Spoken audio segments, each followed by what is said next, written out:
Hello and welcome to Higher Ed Live, the live weekly web show all about the world of higher education. I am your host, Seth Odell, coming to you live from the Mill Yard at Southern New Hampshire University, home of Southern Hampshire University's College of Online and Continuing Education, the fastest growing university in America. Thank you guys for tuning in and being part of tonight's show. It is a topic I'm pretty excited to tackle. Before we introduce that, well, let's just thank the sponsors that help make Higher Ed Live possible. We are sponsored by the folks at Integral, the creators of the Schools app on Facebook, a private Facebook community to boost enrollment and retention. I've been telling you guys about Integral for 2 years now, but they got some new cool data tools out. So if you haven't checked out their product in a while, check it out again, guys. They've been making some really cool strides, doing some cool stuff to not only help you engage with prospective students, but actually measure how successful they might potentially be and how likely they are to actually enroll and actually attend. It's kind of cool, the advances they've been making with their product. We are also sponsored by Omni Update, the leading web content management system CMS provider for higher education. The company's web CMS OU campus, it's secure, scalable, with great tools, features, deployment flexibility, and an awesome user community. University Business just voted them the highest satisfaction. I think it was the user choice as well. Again, guys, they're the #1 in higher ed for a reason. So if you're thinking about new CMS, definitely give them a chance and check out what they do. I've been up in Camarillo with them a few times. It's just a fantastic team of people over at Omni Update. We are also sponsored by Scavenger. It's a Google-funded mobile game about going places, doing challenges, and earning points. Bust out your phone and have some fun with Scavenger. Just do it, because that's what you should do. Thank you guys for joining us tonight for tonight's show. The topic for tonight is making it on your own, the story of one-person web and marketing teams in higher ed. And there's no better person to bring it on than one of the co-founders of one of Higher Ed's newest websites, Higher Ed Solo. So without further ado, allow me to bring on tonight's guest for his inaugural Higher Ed Live guest appearance, but not his last, I promise you. The one and only Ron Bronson, webmaster at Eastern Wyoming College, and as I said, co-founder of Higher Ed Solo. Ron, welcome to Higher Ed Live. Thanks for having me, Seth. I appreciate it. Hey, man, I'm happy to have you on Higher Ed Live to be talking all about this. It's a really cool topic. We were just talking before the show. One of the nice things about Higher Ed Live, I always talk to the guests before we go live, and we kind of talk about things. And one of the first things I said is, this is a topic I know nothing about. I spent 5 years at UCLA, obviously a very large institution, 35,000 employees, and I'm here at SNHU now. That was a small team when I arrived, but we're much, much bigger now. And the idea of Higher Ed Solo, obviously, is being the one man or one woman shops in web or marketing. And there was a surprising number of people out there that are kind of working and doing it on their own. And I think they face a real unique set of challenges. And even though it's something that I can't relate to in my day-to-day experience, I've been getting a lot out of following Higher Ed Solo's site and checking out the interviews and hearing what they have to say. And I hope that you guys are as well. It's a really interesting conversation. So, Ron, just to kick things off, just in case people aren't familiar, first off, if they're not following, they should follow you, Ron Bronson, on Twitter. Tell us a little bit about yourself and what you do out there in the beautiful state of Wyoming, for which I am it's very near and dear to my heart. Okay. Hi, I'm Ron Bronson. So I am currently the webmaster at Eastern Wyoming College, which is in Eastern Wyoming, shockingly, on the border of Wyoming and Nebraska. So I manage the college's website, handle any video streaming, pretty much anything related to the web at all. That's what I do here. I've been in other schools before here. It's like the 4th or 5th school I've been at. I've been consulting on my own for a while. And so, but I've been here about a year and a half. Very nice. Now, tell us a little bit about Higher Ed Solo. And again, it's higheredsolo.com, right? So folks aren't familiar. First off, rule number 1, guys, tonight, follow Higher Ed Solo on Twitter. Go ahead and bookmark, check out higheredsolo.com. But if folks have not been to the site yet, give us a little bit of insight into what the site is, who you co-founded it with, and what your goals are with the site. Just a little bit of an overview, because we're going to be diving into this topic a lot tonight. Excellent. So Higher Ed Solo came about sort of after a conversation with Tanya Oak Smith, who's at the University of Arkansas Law School in Little Rock, not Fayetteville. Tanya and I had a conversation. It sort of started over email about solos and about being individuals in higher ed, working as individuals, doing, wearing a lot of hats. And we sort of decided that the best way to reach those people would be to start a blog. And so Higher Ed Solo has, blog posts, and we do interviews with people who are working as solos, folks who are not solos, who give insights really about anything in the digital space, I guess, really related to higher ed, marketing, social media, and there's more content coming. So, we keep it pretty updated. Again, it's an evolving process, because the thing about solos is that unlike a lot of fields or a lot of people that you meet in other areas, solos are sort of anonymous. So through this process, I know I went to High Ed Web this year, and it was really amazing how many solos came up to me. I know Tanya said the same thing. Folks who, hey, they're solos, and we're really glad you're doing this site. Folks we never heard of, folks we don't tweet with, we do now, but didn't at the time. And so it's definitely a niche, I think, that just hadn't been addressed, people hadn't been heard from. And we felt like it was important to reach those people. So higheredsolo.com, it's out there for those folks. So. And I love it. And for folks again over to the site, you guys are doing all sorts of cool interviews and like kind of profiles of different solos. And it is interesting because so many times, and I'll put myself in crosshairs on this even, I look at show topics and I'm pulling in people from Notre Dame or from major state universities, like big time conversations. NYU was on here recently. And it's a lot less likely that you're hearing from someone who says, you have 100 people for web and marketing and I'm me alone. And I think there is a tendency maybe for those individuals, I don't know if it's that they don't speak up as much, or maybe it's just volume that, when you have a team of 100, one or two of them is going to be really active on Twitter, and when you have a team of one, it's just less likely. And I got to think it's important for those people that are on their own to sort of connect with other people that are in the same boat as them and understand. Are you noticing as you're beginning this journey, to put these things together, that there are common themes or challenges that kind of, spread across people, and whether you're at different institutions? Absolutely. Yeah, absolutely. I mean, I think the challenges are always, time and about, resources and about, how to allocate resources and how to allocate time and all the different questions that I know will come up later. But yeah, there are definite common themes, I think, across the diaspora of folks, either wherever they're working as solos, because I think the challenges are very similar. And what you speak to about, actually something that I noticed, a lot of the shows, I wouldn't watch a lot of the shows, a lot of the episodes, because I'm thinking, well, that'd be lovely, but we can't do that, or that'd be great, but I can't do that. So I didn't feel as engaged. And so when we came up with this, it was really aimed at trying to sort of fill that vacuum. So I'm glad you said it, because it was something that, I thought about before this ever came up. Totally, and I totally agree. I think it's an area of the industry that needs voices, and that's one of the cool things again about being the fact that this is 2012 going on 2013 in the higher ed social sphere. For those of us that have been around, I mean, I remember when it was obviously like 5 years ago and things were really different, and like, man, we're finally getting to a point where we're covering really amazing niche areas of our industry that we haven't uncovered until now. There's a lot of cool surface stuff. Again, like we've been talking about social media and big topics forever, and to be able to get to something that's really relevant, I think micro communities is so important. Connect with people, especially, you can provide so much more value. It's not these big upper level conversations. Sometimes it could be really tangible and say, literally, how are you dealing with this? So, correct. I have a question for you off the bat. And again, guys, if you have questions, as always, hashtag HigherEdLive.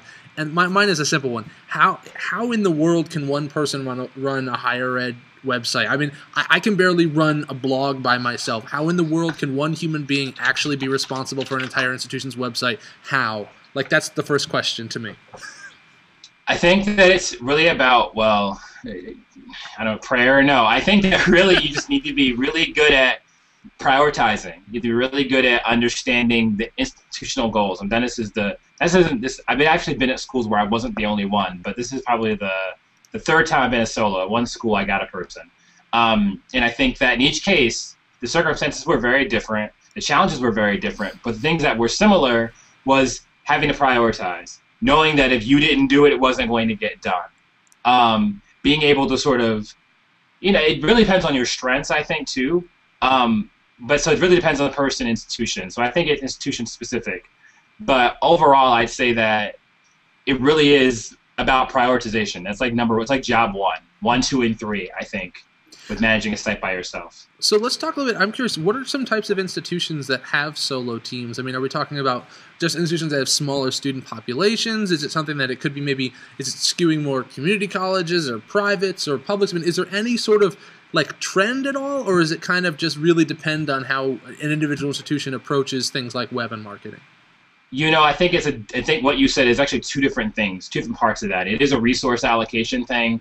I mean, you'd argue that a lot of community colleges, I know in Wyoming, all the schools that I know of are 1 or 2 person teams. I actually worked at another school in Wyoming, actually the biggest community college in the state. I worked there for a while, and I'm at the smallest, hilariously.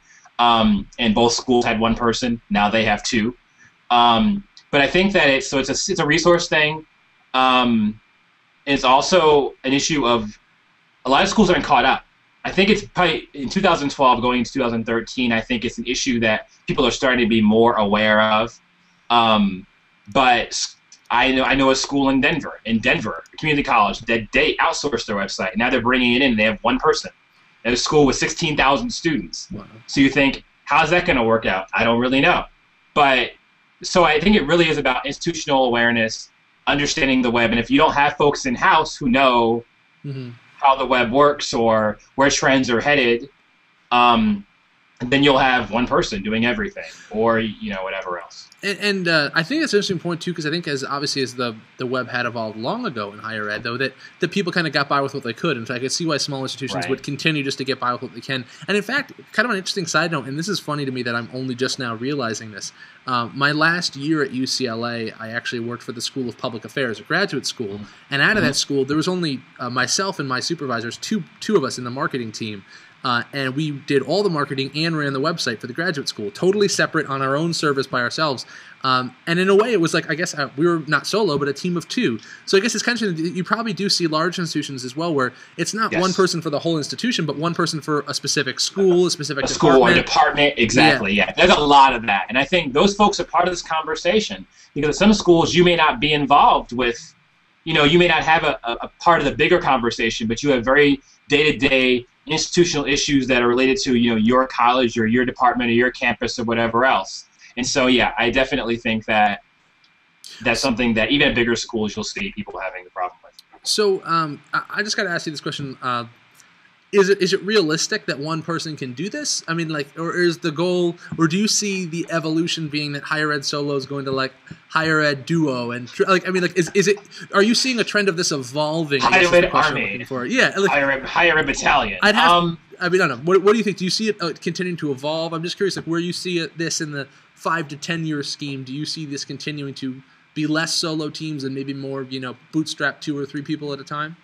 I think that some schools, like for instance where I am, I can't see a real financial compelling reason to have a web team of 5 at a school like this. Now maybe you allocate other positions that are currently doing, say, more print-related things, and you find ways to to sort of meld those marketing roles in the future. But I think that I'm sort of answering everything sort of dual, there's no one size fits all answer. I think the future it's not sustainable to think that one person can do everything. Even if because everyone knows that, so then you sort of say, we'll do this, we won't do these things. So in the future, I think the vision is probably figuring out where the school's priorities are marketing-wise, and then allocating those positions accordingly. So instead of, say, okay, you have a school where you have 5 people, 3 are writers, one's a social media person, and one's a director. Maybe in the future you've got 2 web people, or you've got 3 web people, or you've got folks who are writers who are multifaceted, so they understand how to do web video, or they write and they do other things. I think it's an interesting question that I'll ponder some more. and so I want to ask you a more tangible question then. So being a one-person shop, clearly there's one issue, which is sustaining, just making sure that things don't go down and things stay the same. But you're actually going through a major redesign at the moment, right? Yes. Talk to me about this. I get how someone on a day-to-day basis could just be you know what, we're just going to hold off the tide and just we're not going to be things won't fall apart. But how do you actually go about trying to tackle a project like a major redesign as one person? Talk to me and walk me through that process.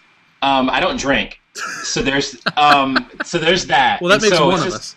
I should, because this is the 5th time I've done this. Actually sort of a guru for going to schools as a solo and doing redesign projects and being somewhat successful at it. So how do you tackle it? Well, I think that, first of all, you spearhead it. So, okay, at every situation where I've done this, I got into the school, we look at what the situation is and say, okay, this isn't sustainable for these reasons. We need to change it. How are we going to change it? And then you get your team together internally. I think that calling myself a solo is accurate, but it's also a misnomer, because since you can't do everything alone, you have to employ folks on campus for different kinds of things, whether it's the marketing director, whether it's IT people, whether it's the president, whoever is on campus and in those different roles, you have to enlist those folks. Maybe they don't know code like you do. Maybe they don't know how to program. Maybe they don't understand how to use Twitter or care about it. but you've got to enlist those folks. You've got to teach them, you've got to train them, and figure out ways to create your own army internally while you're sort of conducting the whole thing. So I think that's how a redesign gets done at a small school or a big school where you're the only person. And you need resources. You know, you can't do it all alone, program the whole thing, migrate all the content, and not have resources. So you've got to find, okay, so I don't have a staff, but then I get resources. Okay, we don't have a lot of money, but I get some money. And then you figure out ways to make that work. And how does that go? I mean, do you find, I mean, this is more to me, not just on your current role, but in general, as a solo person, what are some tips on how you can get resources? Like you said, you might not be able to get a body and increase your team, but how do you kind of either make that argument or have that conversation internally to say that, like, okay, I can manage this on my own, but only with support? Like, do you have any tips for people that are in that situation on how to, whether it's getting a budget line or just having the bigger picture conversation about making sure, you know, the institution understands that if one person's going to do this by themselves, they need some type of support that may not be a person, but it could be freelancers or partners on campus or other things. How do you have that conversation? I think it's a great question. I think it's different everywhere. You need to be prepared. I think you really need to understand your institution. Everywhere I've been, for instance here, we took a whole year before we even started the redesign. Why? Not because I wasn't ready to do it week one. Not because I didn't know how even. But it was, you really need to understand the pulse of the institution. You need to really understand the people. They need to know who you are.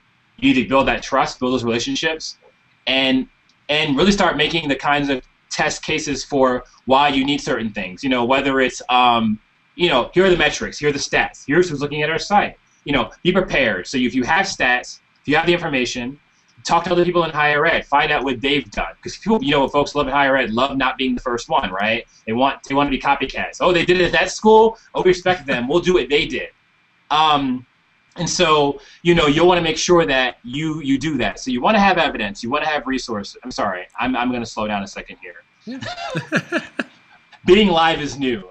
Anyway, and I can go on rants really easily. Please. So then I'm like, Ron, that'll make two of us that can go on rants, man. I bring it on. I love it. I can go crazy, and then I'm like, wait, I'm live. I better slow down. No, there's no need. Something. Bring it on.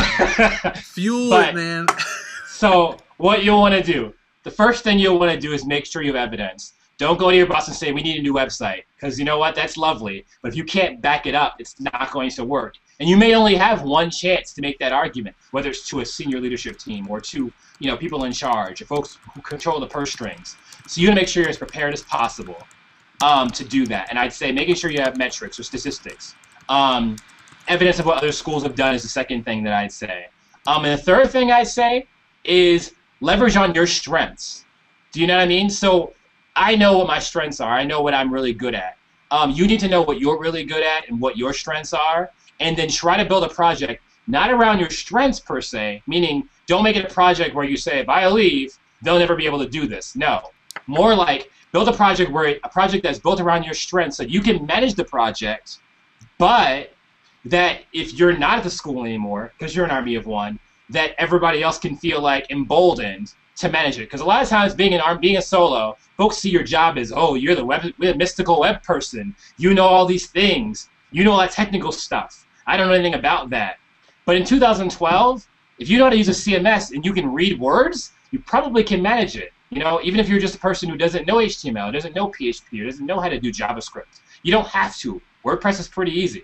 And so I think it's incumbent upon folks who are solos to help those folks understand, you can do this. Don't demystify it to the point where you feel like you're not useful, but help them make it accessible. And if you can do that and bridge those things together, then I think you can achieve your goals. Oh, well, first off, totally love it. Totally agree. I like Ron Bronson rants. It's gonna be like my new hashtag. I love it. I want more of it. Only more. Oh, you don't even know. So we got a question coming in from the back channel already. So it says, how do you manage expectations of the rest of the school when everyone wants a huge project yesterday? I love that question because as a person of one, like even if something's important and even if you know you can do it and you know you want to get it done, how do you manage expectations as far as timing when you're just one person just kind of doing your best on your own? Education, education, education. It's your job to teach these people about what you do. Even if they think they know. Even if they think they know. You have to inform them. You have to educate them. And so it's your job to tell them, look, you want this, but realistically, here's what you're going to get, and here's why. And you may not be comfortable making that argument. Go to your bosses, go to your supervisor, and say, look, you need to back me up. You need to support me on this because they're asking you to do something that's not realistic. And sometimes I've had to do that and say, look, this isn't realistic, and here's why. And again, that's where you start leveraging folks who also work in higher ed. Use your friends. Use your contacts. If you don't have friends, you got one here. I'm looking right at you. Leverage your contacts and tell people, look, I don't understand how to do all these things. And so you really need to do that because there are going to be situations where folks are going to ask you to invent the world. And look, you don't have that kind of power. If you did, you'd be the president of the college. So speak up. Yeah, speak up. I couldn't agree more. I think it's a really good point, though, about leveraging your broader community. It's totally true. And we hear that all the time on Facebook and different groups and stuff. People saying, hey, can anybody weigh in and help me here? And just kind of level expectations. It is amazing in higher ed how much we care what our competitors do. And sometimes, that, as you said earlier, it's kind of annoying too. It's like, oh, everyone else did it, we want to do it too. And that can be a really frustrating point, especially in marketing web. But at the same time, leverage that. It doesn't have to be a fault. You can say, hey, all our competitors, they take 6 months to do this and they map it out and they take their time and they would not rush into something like this. I mean, it's the same thing. Leverage that peer pressure as a positive as opposed to just the negative of let's copy everybody else. You could totally do that. And I'm totally with you. I think that's a really good point. So my next question for you. We talked about getting web redesign stuff done. Here's the biggest question. As a team of one, what doesn't get done? I mean, there has to be so much. There's a lot of institutions out there that have web teams of 5, 10, 15, 20, marketing teams of 20 or more. When you're talking about one person in web or marketing, what doesn't get done? That's my question. What's not getting done? Because again, one person can only do so much. I'd say that, okay, for instance, I'll use my school as an example. So if you go to Eastern Wyoming on Twitter, you'd be really sad to see that all it is pushes of press releases that I created. I link our press release blog, which I created when I got here. It's a blogger, but we didn't have that before. We didn't have a Twitter account before I got here. So I've got all those things feeding there. Why? Because I'm in rural Wyoming, so like tweeting is probably really superfluous. I mean, you could do it, but I assessed our market and our audience, and I just don't know that it makes a lot of sense to really invest resources in that. So for my situation, we use Facebook a whole heck of a lot, but we don't. Social media for us is not something that is a heavy part of our strategy, and it's just understanding the school. For other schools, it might be video, it might be webcasting, it might be really cool. Projects that other folks are doing. Brian Fanning says it's sleep. I agree with that as well. You don't ever sleep. I live 6 blocks from campus. I don't need to sleep. I can sleep in my office. But so I think it really depends on the school. But for me, it really is. It changes too. It evolves. I think you figuring out. Right now, I'm doing a redesign, so that's job one. Managing other kinds of content's job two.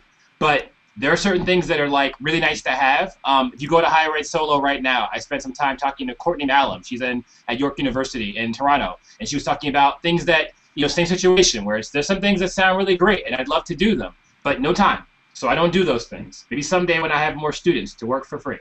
I totally agree that one of the interesting things, this is a bigger point and my own only, is that at bigger institutions, there's so much execution that happens and so many things that happen, and that's great, but all execution is not created equal. And I do think there is a lot of things that large institutions do. Just speaking from my own experience only, let me know, guys out there, if you think you disagree. There's a lot of things we do that don't really have any tangible results, and we're not really sure what they're doing, but we do them because we have the bandwidth, and it seems like a good idea. And I'm not saying it's a bad thing to do. It's not at all. If you want to go out there and be on every platform and put content out across everything and do all this stuff and try to be everywhere and be everything to everybody, if you have the bandwidth, go ahead and try. I mean, it's not the worst thing in the world, but I can definitely see that there's a lot of things that I've seen done in my past experiences that just didn't need to get done. So I think there's a big difference between what you want to do and what you need to do. And bigger institutions, maybe they don't have to worry about that. They can do whatever they want because they have the bandwidth. But when you're on a limited resource situation, whether it's just one person, 2 or 3, you have to focus on your needs, not your wants. And that, I think that's a big difference there. I can definitely see that.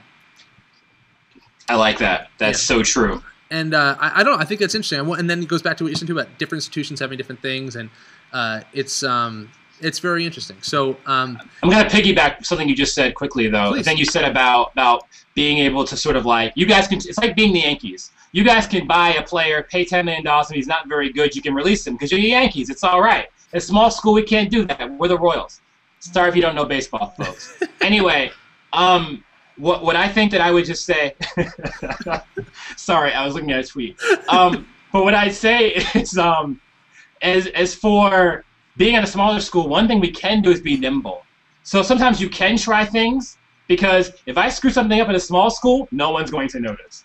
I mean, internally folks will notice, but it's okay. I mean, it's not a big deal. So in some ways, we're at a big school. If you try big things at UCLA and you screw it up, everyone's like, hey, they tried that and they blew it. Ha ha. So, I think that there is some, what I don't want to do today is paint doom and gloom on being a solo. There are some definite advantages to being alone that we can get to before we're done, about being by yourself or being in a small team, that I think you don't have when you're an army of folks working with you. Well, let's riff on that. And so tell me about some of those benefits, because you're totally right. I've never thought about the fact that when you're a major brand, you're sort of on the big stage, and everything you do, people are kind of waiting for you to fail. They want to catch you with your pants down a little bit. And if you are a little bit more nimble in a smaller brand, you can take bigger risks, because realistically, the repercussions of a misstep are probably much smaller. So you can be more nimble, more liberal with your decision making sometimes. I could see that being a huge benefit. It is. I can try new things. You can be creative, because a lot of times, like, in all my situations, I've either reported to a VP or, like, I've always been, like, one person away from the president. Always. I've always been a direct report. So when your boss's boss is the president, you've got a bit of flexibility if they like you, because you're just like, hey, I want to do this really cool thing. And they're like, okay. You need money? Yeah. Okay. And you try it. And so, that's a definite advantage. It's something that I really enjoy. Bureaucracy-wise, there's not as much, because people don't really care as much, or they don't have as much time to care. I guess saying they don't care is probably a bit. I'm being silly, but people do care. But because people trust you or entrust you with that role, they just figure, well, you must know what you're doing. So then you just go and you try different things. And so it's another really nice thing about being solo. Again, being able to set your own agendas. We don't have an institutional web team.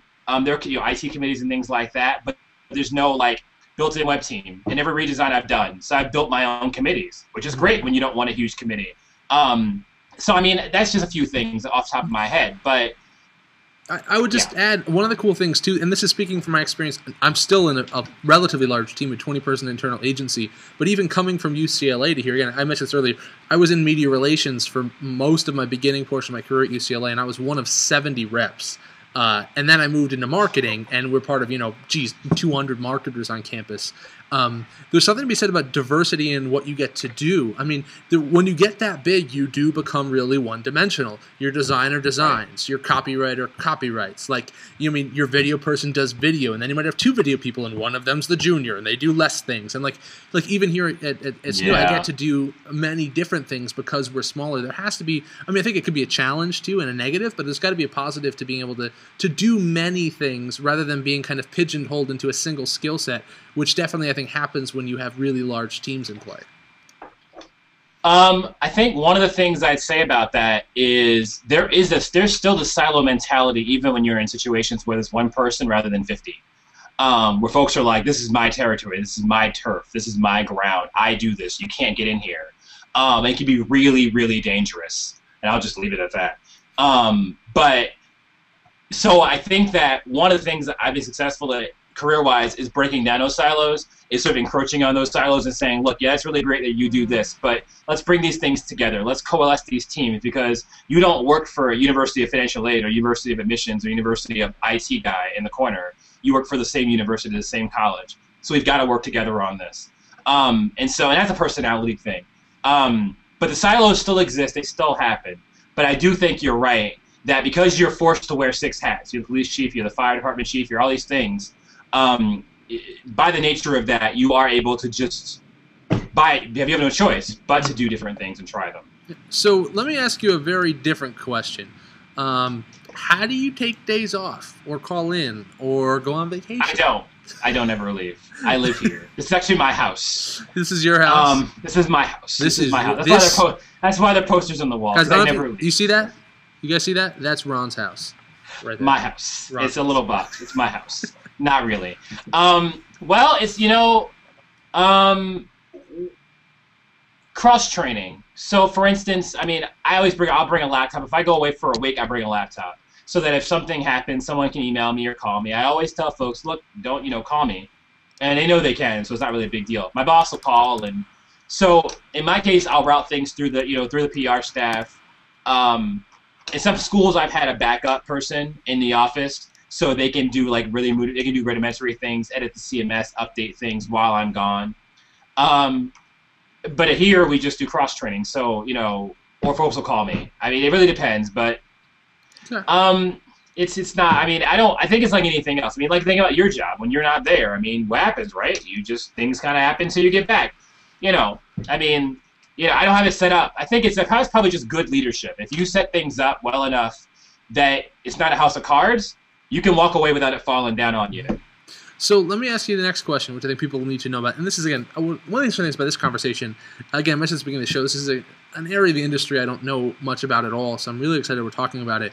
It's surprising to me, though, how much almost everything being discussed is relatable to everybody, and which is really great. There's a lot of lessons and takeaways that are key. So this next question I have, I am sure is going to be something that is relatable to everybody that's listening, but something that I'm curious, especially in your situation, which is how do you say no?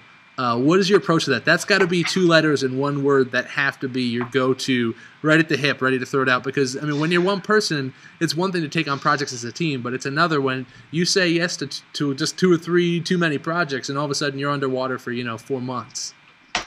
So I was telling Seth before we went live, I said, I've got really good at saying no. But you don't say no. There are creative ways to say no. Like, that's a really good idea. Let's think about that.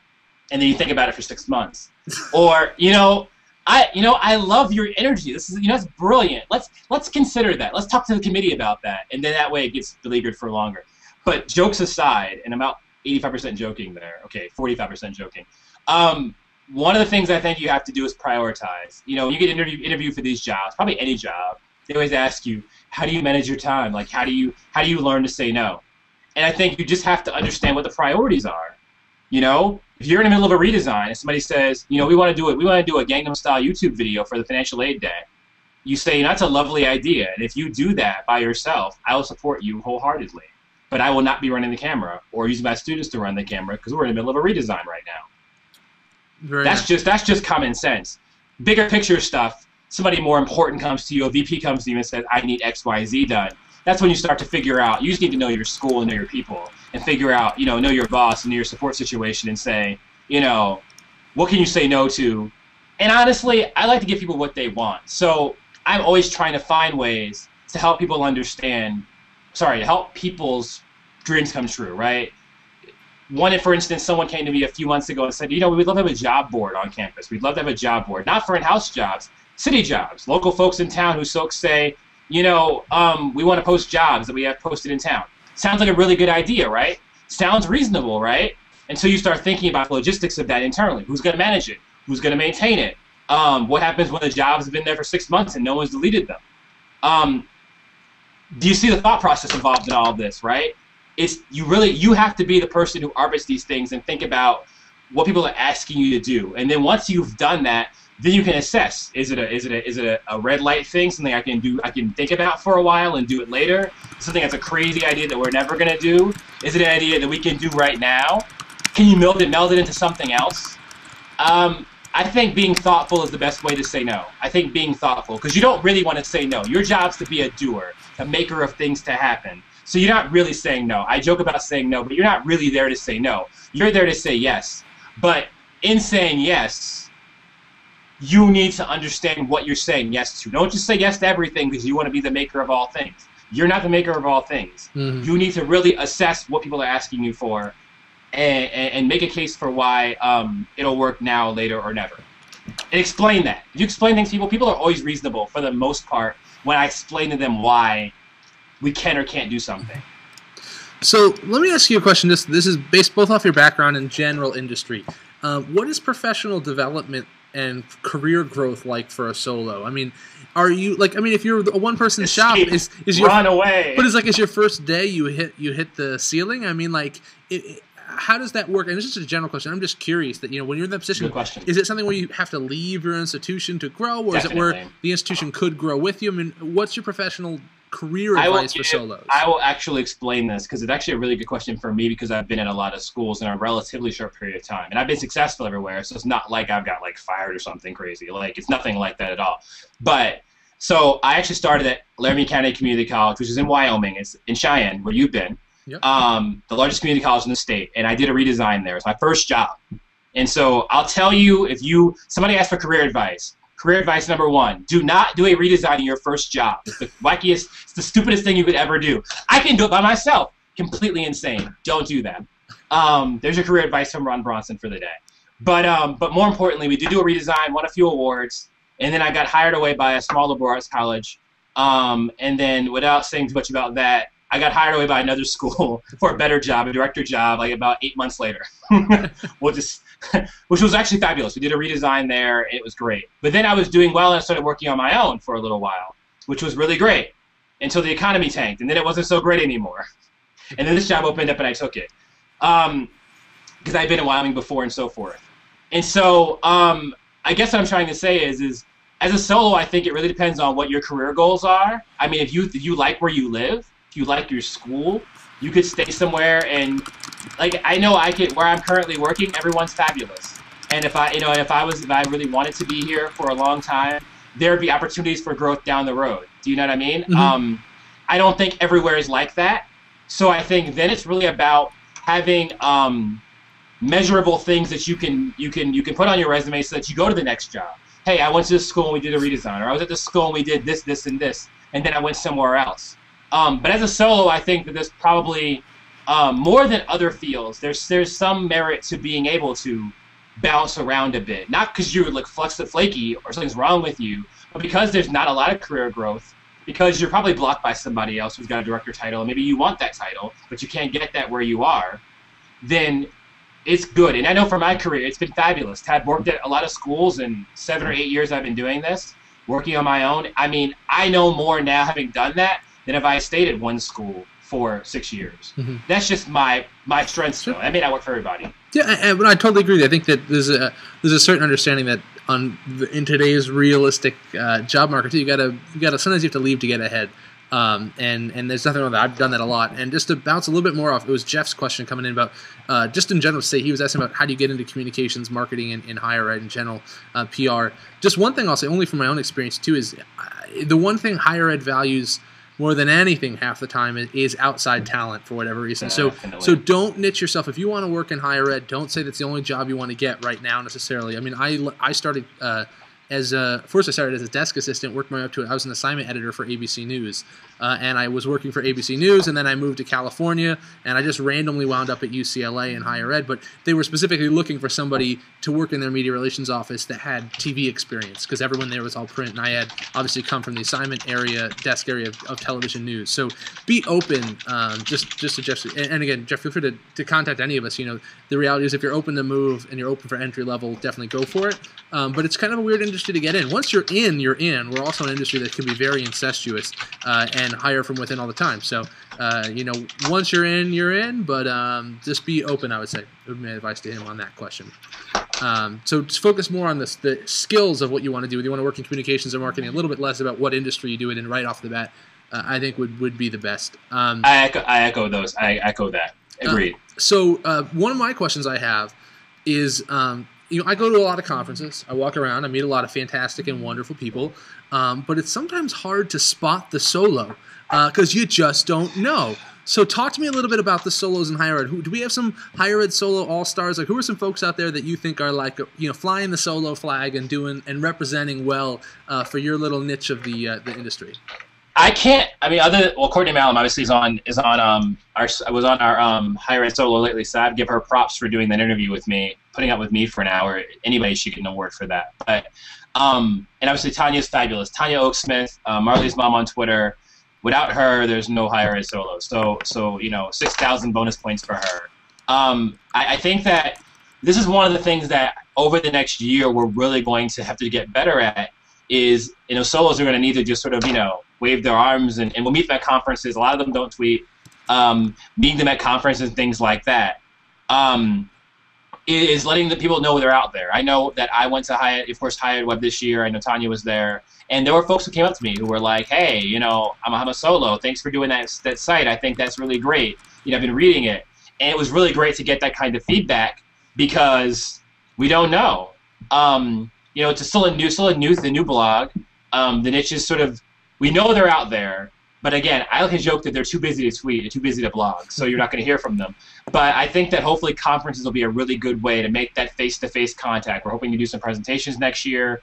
So hopefully folks will start to say, hey, I'm like that. Maybe they don't know what an army of one is. They don't know they're a solo. They don't know what the term is. Like, they're like, well, I just work by myself, you know? Because I know that being a solo myself, until I wasn't a solo, it didn't occur to me, other than from folks out there like you and a lot of the folks that I met online back in the day, I didn't realize there was anything wrong with being alone. Like, I didn't realize. I just thought that's just kind of how it is, right? Like, you're by yourself. You do 55,000 things. No, you don't have. It doesn't have to be that way.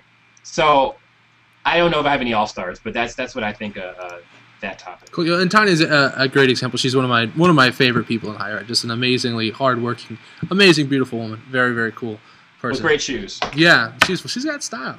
If you see her at a conference, you learn that very quickly. So let me ask you a total side question, which is just tell me a little bit more about your vision for higher ed solo. I mean, I got to say, you guys are producing a ton of content really quickly.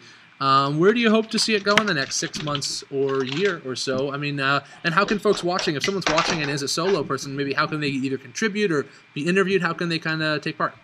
They should be following us on Twitter at Higher Ed Solo. Or, of course, please tweet me. Marley's mine, just Ron Bronson on Twitter. And I'll hook you up with Tanya and everybody else. We'd be happy to have you, guests contribute. We definitely want to do interviews. We do at least, Tanya does a ton, and then I'm just getting into them now. They're not live interviews, so you don't have to be nervous that you're going to be like live and you may swear or something on camera or something. Like this, where you're like insane, like me on camera. Yeah, it's like, and guys, let me tell you something. Like, shit, it's hard to not swear. It really is. Yeah, it really. It's pretty easy for me today, but you get me doing this for any longer, and it might happen. And then just kind of goes big words and swear words. That's what I do. But at any rate, so yeah, you should follow us on Twitter at Higher Ed Solo. Follow me as well, and just let us know you're out there. We would, like I said, as far as what I think the future of Higher Ed Solo is. That's really going to be an audience-driven conversation, but I think as far as Tanya and I are concerned, more content driven towards big ideas. What kinds of cool things can you do as a solo? I've been trying to get folks on lately who are maybe not solos because I want to find out kind of what they're doing so we can synthesize those big ideas and maybe soloize them. Like, okay, so you're doing this really great thing. I know I had my on a couple of weeks ago, and we talked about some of the cool things she's doing in Oberlin. No, you can't do cool things, but we can do these things. So I think that really just thinking about big ideas, some conference recaps, who knows, really? I mean, this whole thing was really organic. I think it's a really good example of what solos can do when you just think outside the box and you challenge yourself to be organic. I met Tanya at a conference. She saw a blog post that I did, a video blog post that I did, emailed me out of the blue. We talked about it for about 2 weeks. And a month later, we had a blog. It was just completely organic. We weren't friends before that. It just happened. And it's been fabulous. So I think that as it evolves, you'll see more sort of organic things. But again, for solos, it just should tell you what you can do when you just say, let me try that. Let me see what happens. Totally. Well, listen, man, I love it very much, Ron. I think we're just about wrapping up on our live show, which you did very well to not swear and stay eloquent, and he brought some serious emphasis and power. Off the bat, I'm going to tell you right now, we're going to try to talk to you offline and see if you'll maybe give a try at guest hosting the show here. I think you ran this thing without me practically 10 out already. I'd love to see you do this more for us. And see how we can maybe team up, do some cool stuff. Excellent. So, guys, first off, thank you all for watching. And I guess, Ron, my last question is, what is your final takeaways, your final advice to leave us, whether it's for the solo out there or for folks that are just kind of feeling like they're a higher ed solo and maybe they're with a team, but they still feel very much alone? takeaway. Let me think about this for a second. This is the last question. This you don't is the want last. to screw this up. This is the moment that is going to be just last in people's minds. People. That's the big one. They're going to walk away from this show, and for the next 6 days until next week, they're going to think of nothing but these words that are about to come out of your mouth. So, I mean, this is very important. This is like famous last words, but it's just the last words you say on a web show, and you continue to stay alive after the show's over. But it's sort of similar. So this is the big moment. So, guys, without further ado, all right, that's the drum roll. All right, thanks. What I say is one of the things that I think I started blogging in, I don't know, just because I wanted to meet some people. I thought, well, I'm working by myself. I want to meet some folks and see if I can learn some smart things from other people. And it's been fabulous for my career. It's been amazing to make friends, to learn things, to grow.